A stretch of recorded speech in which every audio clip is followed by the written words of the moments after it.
A certain liquid leaks out of a container at the rate of K liters for every X hours. If the liquid costs $6 per liter, what is the cost in dollars of the amount of the liquid that will leak out in Y hours?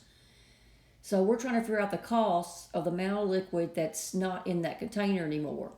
So let's just write up what we have.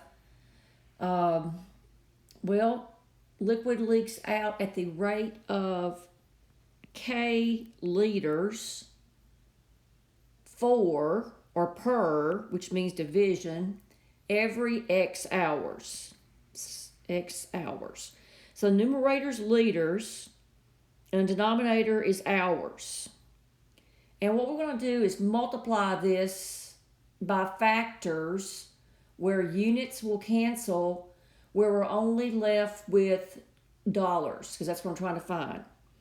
Now, this is the rate at which it leaks out, what I've just written down. And it leaks out for Y hours. So multiply this by Y hours.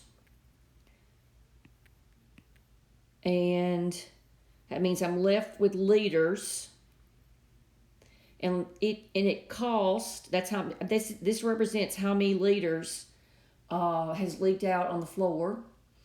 And the liquid costs $6 per liter. So let's multiply this number of liters by $6 per liter. And these liters cancel, and what am I left with? Let's multiply the numerators. I'm left with $6 times K times Y all over X.